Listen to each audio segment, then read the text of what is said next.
फिरोज, मैं आपसे जानना चाहती हूँ क्योंकि 60 एक नई इनिंग की शुरुआत है जिसमें अगले और 20-25 साल के लिए हम महंगाई से मात देने वाला निवेश या फिर एक सिक्योरिटी ढूंढते हैं, खासतौर पर सीनियर सिटीजन्स के लिए। उसके लिहाज से स्पेशली अगर मैं इस पर्टिकुलर स्कीम की ही बात करूं, उसमें इस ब्याज बढ़ोतरी से कौन से वर्ग को, सीनियर सिटीजन्स में भी कौन से वर्ग को ज्यादा फायदा होता हुआ नजर आ रहा है आपको? नमस्कार स्वाति जी। देखिए, अगर इसकी जो फायदा है, इसका फायदा ज्यादातर उन लोगों को होगा जो लोअर टैक्स ब्रैकेट्स में हैं। अगर आप कोई हाईएस्ट टैक्स ब्रैकेट में हैं, क्योंकि ये टैक्सेबल है, ज्यादा माना कि रिटायर्ड लोग की जनरली इनकम्स कम होती हैं, बट काफी लोग कंसल्टिंग कॉन्ट्रैक्ट्स या कुछ ना कुछ करते रहते हैं, तो उनसे इनकम होती है, इन्वेस्टमेंट्स की इनकम होती है, काफी बार एफडीओ की इनकम होती है। तो इसमें अगर आप हाईएस्ट टैक्स ब्रैकेट में हैं, तो 8% पे अगर आप 30% या 33% सेस मिला के और सरचार्ज अगर एप्लीकेबल है, तो 31 to 33% अगर आप टैक्स दे देते हैं, तो आप आ जाते हैं 8 माइनस 2.4, तो 5.5 पे आ जाते हैं। अगर आप हाईएस्ट टैक्स ब्रैकेट में हैं, तो आपके लिए ये स्कीम की जरूरत इतनी नहीं है, क्योंकि अगर आप टारगेट मैच्योरिटी फंड डेट की लेते हैं, क्योंकि उसमें भी अगर आप 3-5 साल लॉक इन करते हैं और गवर्नमेंट ऑफ इंडिया को ही पैसा देते हैं, तो आपको 6.4-6.5% इंडेक्सेशन के बाद की रिटर्न मिल सकती है। So coming back to your question Swati ji, ये सबसे ज्यादा रेलेवेंट उनके लिए रहेगा जो 20% से नीचे की टैक्स ब्रैकेट में है, क्योंकि इनमें पोस्ट टैक्स रिटर्न्स भी टारगेट मैच्योरिटी फंड से बेहतर हो सकती है उन इंडिविजुअल्स के लिए। हाईएस्ट टैक्स ब्रैकेट्स के लिए I am sure there are better alternatives. और टारगेट मैच्योरिटी फंड में सेंट्रल गवर्नमेंट को, अगर आप आज 2028 का पेपर वाला टारगेट मैच्योरिटी फंड खरीदते हैं और कोई स्टेट डेवलपमेंट को भी नहीं, स्टेट डेवलपमेंट लोन भी नहीं होते उस पोर्टफोलियो में, तो ऑलमोस्ट 6.4-6.5% की post tax post expense return मिल सकती है।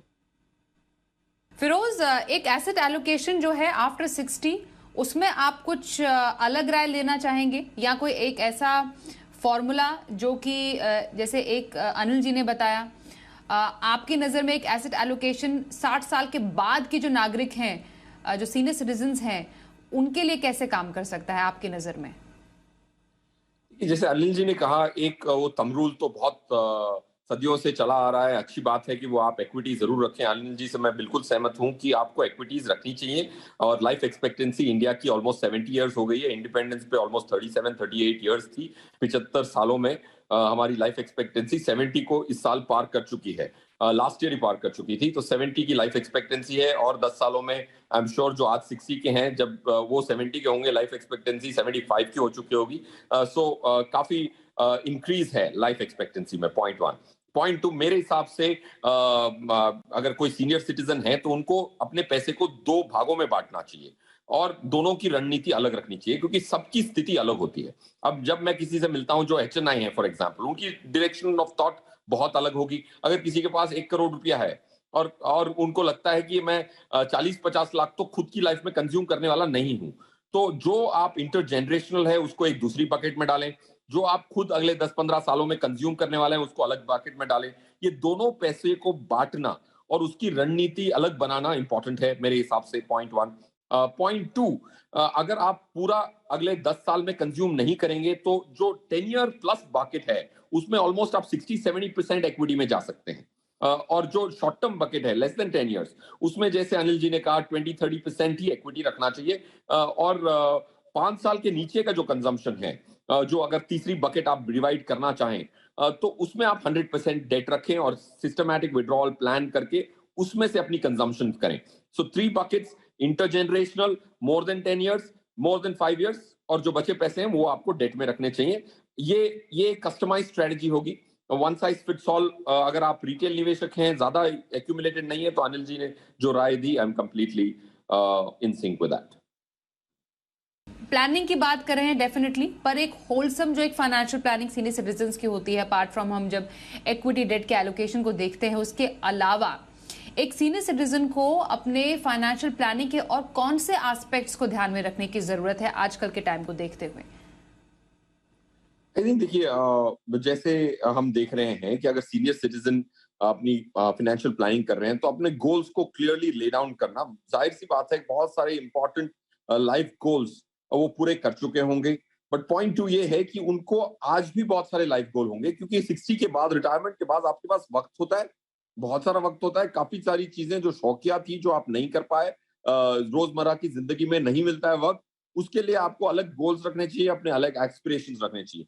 तो गोल 60 पे खत्म नहीं होते, और एक ही गोल नहीं रहता है रिटायरमेंट। आपको अपनी इंटरेस्ट और गोल्स को वापस रीकिंडल करना है, रिविजिट करना है, और एक एस्पिरेशन बनाना है। That's point one. Point two, goal के हिसाब से एसेट एलोकेशन करनी है। गोल के हिसाब से अगर एसेट एलोकेशन करेंगे वक्त को मद्देनजर रख के, तो आपकी एसेट एलोकेशन बेहतरीन होगी, क्योंकि ज्यादातर जो आपकी रिटर्न आने वाली है वो एसेट एलोकेशन पे ही निर्भर करेगी। काफी लोग मैंने देखा है कि वो न्यूज पढ़ पढ़ के या कोई ऐसी गंभीर चीजें पढ़ पढ़ के वो इतने स्केप्टिकल हो जाते हैं कि इक्विटी को जीरो कर लेते हैं। तो उससे तो होगा नहीं। तो पॉइंट मैं ये कहना चाह रहा हूं कि एसेट एलोकेशन आपको ठीक करना है, उसके लिए गोल प्लानिंग ठीक से होनी चाहिए। That's point two.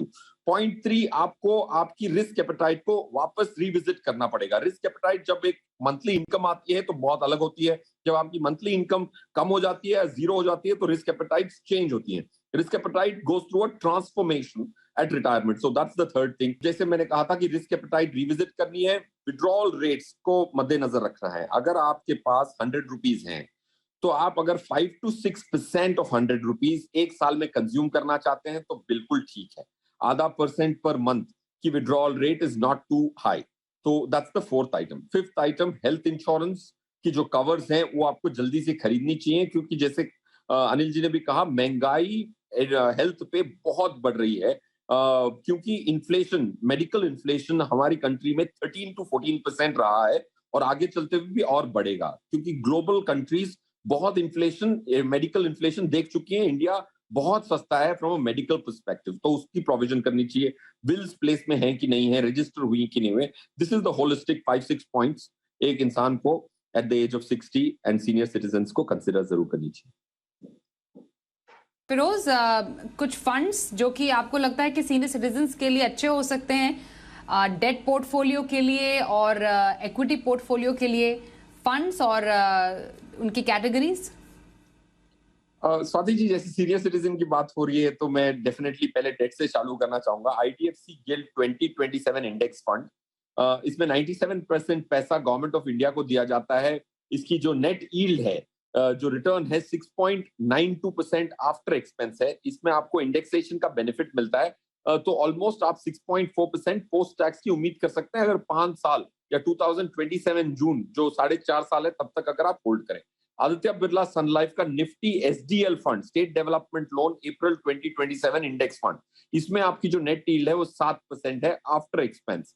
तो ये दो स्कीम्स में आप डेफिनेटली सिस्टमैटिक विड्रॉल भी कर सकते हैं, बट इसकी जो मैं रिटर्न्स की इंडिकेशन दे रहा हूं, that is to hold to maturity. अगर बीच में निकालते हैं तो वेरिएबिलिटी होती है, एफडी में बिल्कुल वेरिएबिलिटी नहीं होती है। बट अगर आप सीनियर सिटीजन सेविंग स्कीम ही देख रहे हैं तो उसमें भी 5 साल लगते हैं। So these two are the debt funds. Equity category में Canara Robeco FlexiCap, DSP, Equity Opportunities, HDFC FlexiCap, Kotak Emerging Equities and SBI Contra. ये 5 स्कीम्स अगर कोई खरीदता है तो 120 शेयर, इंडिविजुअल इंडिपेंडेंट शेयर्स उनके पोर्टफोलियो में शामिल होते हैं, और ऑलमोस्ट अबाउट 3-4 कैटेगरी, अलग categories with different AMCs, complementary portfolio constituents के साथ क्रिएट जरूर हो सकते हैं।